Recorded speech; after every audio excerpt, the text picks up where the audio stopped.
Alors c'est parti pour Greensock, la librairie d'animation JavaScript. C'est vraiment un pilier du front-end Greensock qui vous permet de faire des animations géniales. C'est une librairie qui est là depuis très longtemps, qui est maintenue par une team de gens vraiment brillants et qui mettent régulièrement à jour cette librairie. C'est la plus populaire, la plus complète, la plus sûre, la plus sécurisée et la plus performante. Vraiment, je ne suis pas payé par eux, mais il faut avoir cet outil dans sa boîte à outils quand on est développeur front-end. Donc on va avoir une partie théorique où on va découvrir Greensock, ses méthodes, ses timelines, comment ça fonctionne, comment vraiment tout fonctionne sous le capot, les animations au scroll, les animations basiques, etc., etc. Et puis on fera plein de petits projets sympathiques. J'ai essayé de rendre les projets les plus abordables possibles, mais vous allez voir que ça rend déjà très bien à l'écran. Et puis là, je vais aussi vous montrer des sites qui ont utilisé Greensock pour vous montrer un petit peu jusqu'où vous pouvez aller avec cette librairie quand vous la combinez à tout ce qui existe sur le web. C'est parti pour les projets. Donc par exemple, on va faire des accueils animés comme ça. Quand on arrive sur un site, on a des petites animations. C'est toujours sympa comme ça pour l'utilisateur. Quand il arrive sur un site, ça donne un effet esthétique.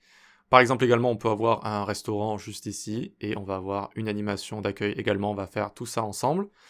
Ensuite, des choses un petit peu plus simples, par exemple un timer comme ça qui va vous montrer 3, 2, 1, go. Ça c'est extrêmement simple à faire. Ensuite, on peut faire aussi des sliders. Hop. Et une fois qu'on arrive à la dernière slide, eh bien, on montre qu'on ne peut pas aller plus loin. Pareil, quand on est juste ici, hop, le retour, c'est la même chose. Ensuite, on va pouvoir faire des animations au scroll. Vous voyez là, les Alpes qui vont passer sous les montagnes. C'est vachement stylé, vachement original, et ça rajoute du cachet à votre site, ça le rend vraiment unique, comme ça. On va également avoir, hop, un petit projet ici où on va avoir un tooltip qui va rester avec nous, qui va être épinglé à l'écran. Voilà, et qui va changer suivant les périodes historiques, avec les dates et avec des petites images. Ok.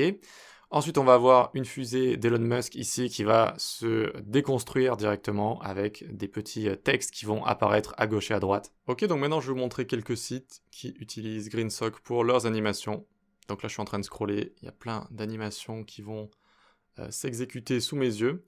Donc une fois qu'on s'y connaît, une fois qu'on est bon avec Greensock et qu'on est bon en front de manière générale, on peut vraiment s'amuser comme ça, c'est vraiment super cool.